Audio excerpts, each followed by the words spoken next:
فأنا ناصح لإخواني بالصدع بالحق تبيض وجوههم. السكوت في مسألة الحزبية يضرها، فاصدع بما تؤمر وأعرض عن المشركين.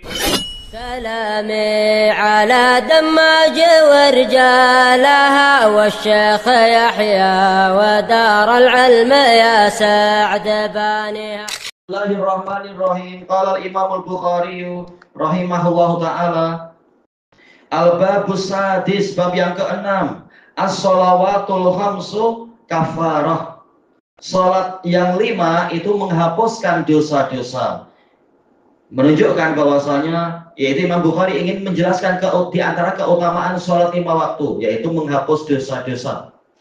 Dan jumhur berpendapat maksudnya adalah dosa kecil, karena dalil banyak sekali mengisyaratkan ke situ. Dosa besar harus dengan taubat.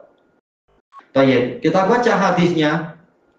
Al-hadisus samin wal ishrun ba'da khamsimi'ah. Ba'da khamsimi'ah 528. Haddatsana Ibrahim ibnu Hamzah. Ibrahim bin Hamzah, guru Imam Bukhari, guru dari Muhammad bin Yahya az-Zuhli. Beliau ini adalah Abu Ishaq al-Madani, siqah. Ibrahim adalah Abu Ishaq.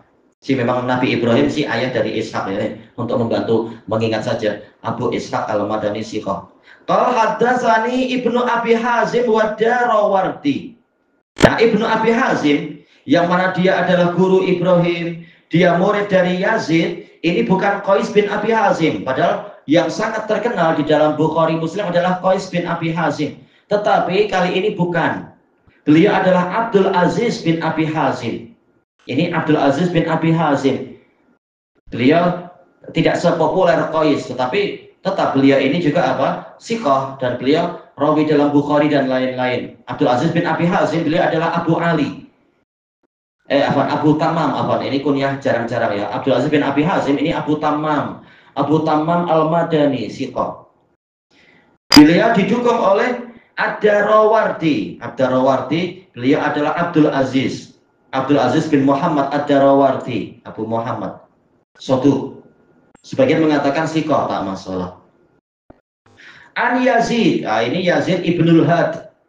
Orang memanggil Yazid ibnul Had, tapi sebenarnya beliau adalah Yazid bin Abdullah bin Usamah ibnul Had. Jadi nisbatnya ke datuk yang tinggi ya. Abu Abdullah al-Madani siqah juga. Yazid bin Abdullah bin Usamah ibnul Had.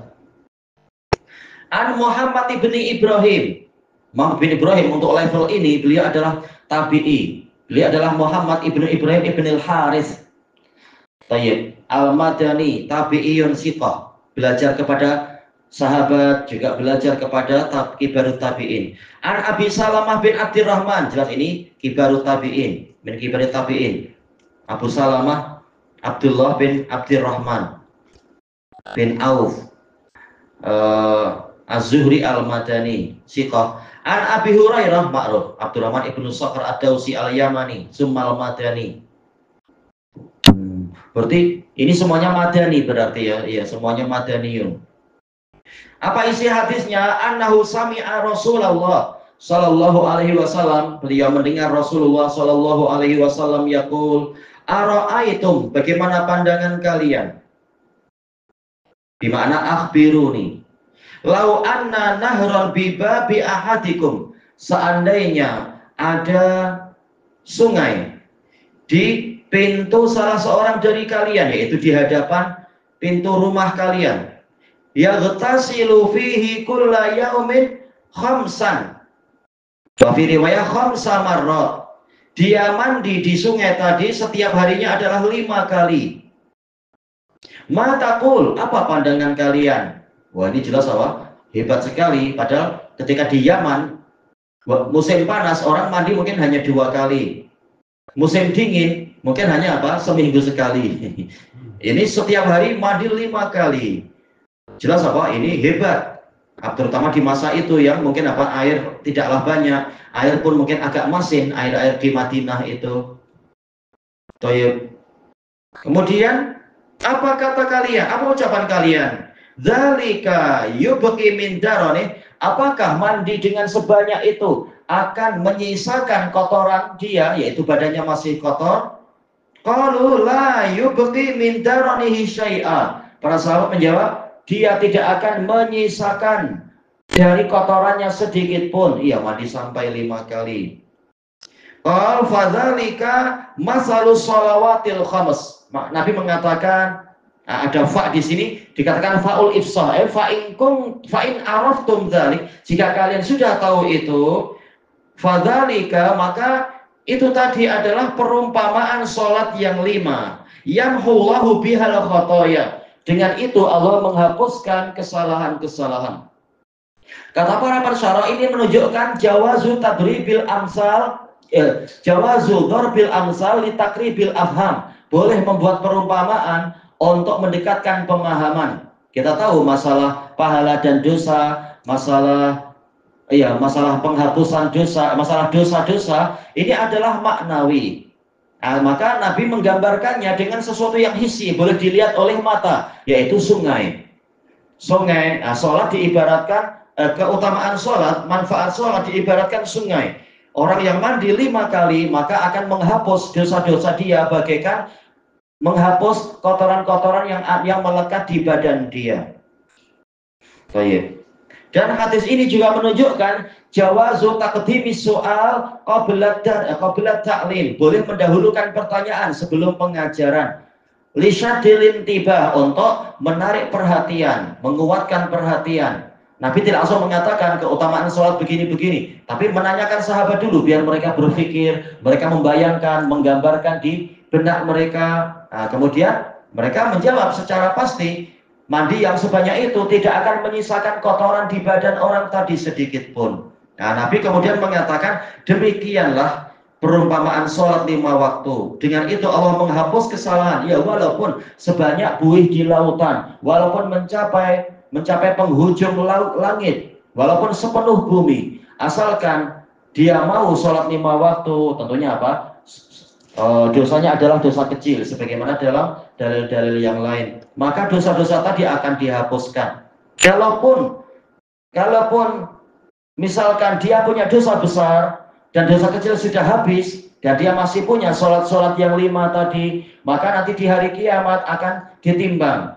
Kalau lebih banyak kebaikannya, maka apa? Dia masuk surga. Dosa-dosa besar tadi diampuni. Seperti yang dijelaskan oleh Imam An-Nawawi dalam Syarah Sahih Muslim. Karena dalil-dalil yang lain menunjukkan, faman saqulat mawazinuhu faulaika humul muflihun. Barang siapa timbangan kebaikannya itulah yang berat, maka mereka itulah yang beruntung. Maka diampuni dosa-dosa besarnya itu di hari kiamat nanti. Tapi untuk di dunianya ya belum. Karena dosa-dosa besar itu harus dihapus dengan taubat. Hadis ini berisi anjuran dan dorongan agar orang-orang memelihara sholat 5 waktu. Setiap kita pasti punya dosa, maka hendaknya berusaha untuk datang di hari kiamat dalam keadaan khafiful hamal, ringan bebannya. Karena Allah Ta'ala telah mengatakan, wa'anatil wujuhu lil hayyil qayyum wa qad khaba man hamala zulma. Nanti wajah-wajah akan tertunduk kepada zat yang maha hidup lagi mengurusi segalanya. Sungguh celaka orang yang memikul dosa. Ya, kalau menghadap Allah masih memikul dosa, ini dikhawatirkan akan celaka. Maka hendaknya sebelum datang hari kiamat, dia sudah terhapus dosa-dosanya itu lewat amal soleh.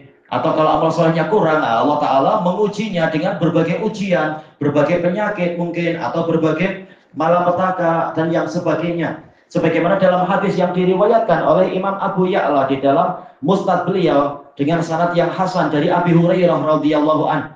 Rasulullah shallallahu alaihi wasallam bersabda, "Innal abda yakunu lahu indallahi manzilah." Sesungguhnya ada seorang hamba yang memiliki suatu kedudukan di sisi Allah, la yablughuha bi amalih. Namun hamba ini tidak mampu mencapainya dengan amalannya. Falam yazalillahu yabtali, maka terus-menerus Allah menguji dia hatta yalqallaha hatta yuballighahu iyyah, sehingga Allah menjadikan dia mencapai derajat tadi. Ya, dibantu dengan ketika amalannya kurang, maka dibantu dengan ujian. Yang tidak ingin diuji sakit-sakit, tidak ingin diuji dengan ujian yang meletihkan, maka perbanyak amal soleh.